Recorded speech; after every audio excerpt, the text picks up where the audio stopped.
I'm here at the Cherry Creek Inn, which is outside of Cherry Creek, New York, which is probably about 30 minutes northeast of Jamestown, the hometown of the legendary comic Lucille Ball. And it's a charming little city, but this is really a great bed and breakfast. It's right in the middle of New York's Amish country, the southwest part of the state. There are Amish settlements across the state of New York. I'm going to take you into this bed and breakfast because there aren't many bed and breakfasts that I've run into that are really in the middle of the Amish settlements. You can sit here on the porch when it's nicer outside. So come on in, and I will introduce you to the innkeeper here. I want to make a pun on her name because it's a wonderful inn. I just say how sweet it is, but we've got That's Sharon okay. Howe Sweeting. You can do it. Thank you. It's okay. How do you do? Welcome. Welcome. You've made us feel very welcome, and I appreciate that. We've enjoyed our stay. Tell people, we'll go into the other rooms in a second. Okay. How long have you been doing this? We've been here since the end of July 2005, so a little over 5 years. All right. How many rooms do you have? We have 4 guest rooms, all with private baths, including one that's a loft suite that sleeps 6. So it's very popular with children and snowmobilers and families that are skiing at Conewango.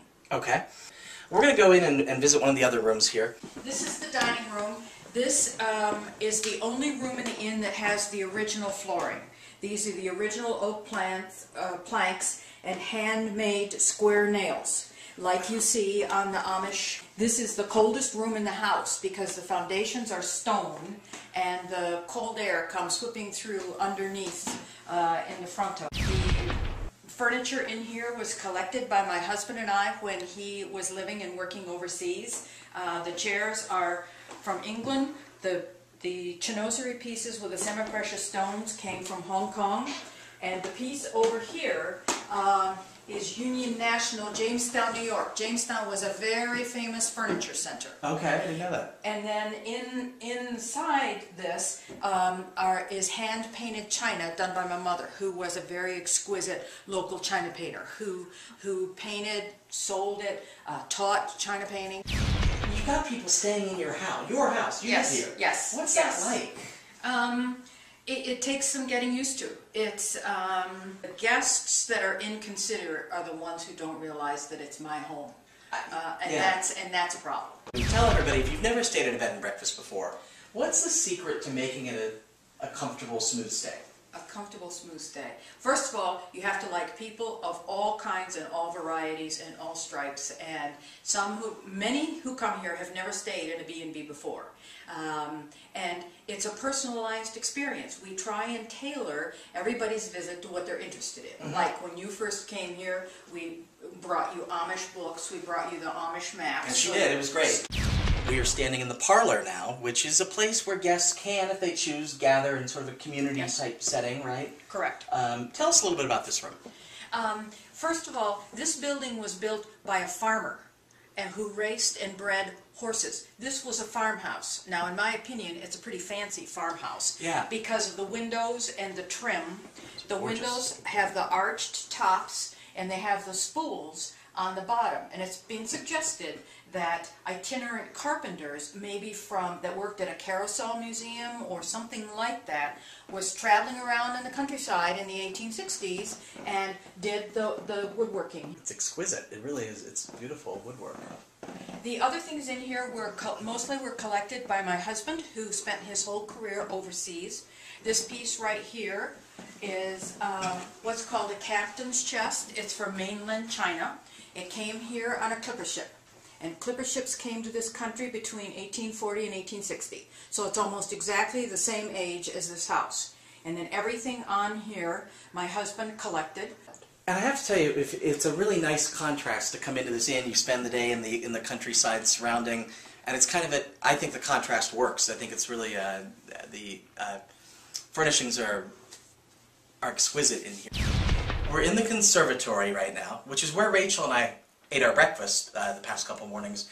And if you look out, you can eat breakfast here and watch buggies go down the road. It's just that's an experience you don't get very often at a bed and breakfast.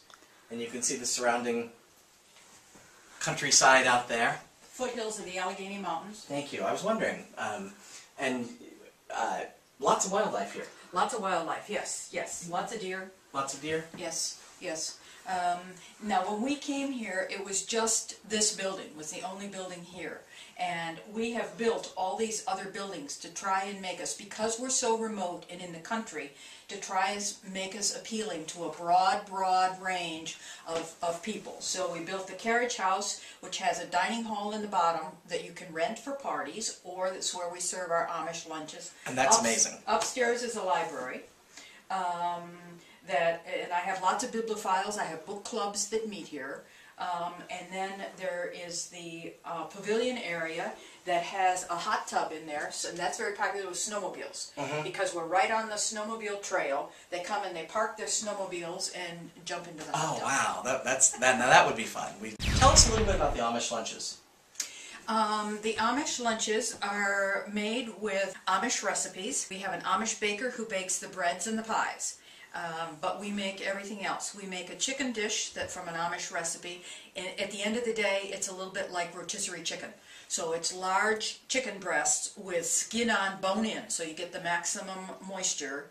And then we serve that with a salad, a very typical Amish salad, that it has both macaroni and potatoes in it. Ooh, that sounds interesting.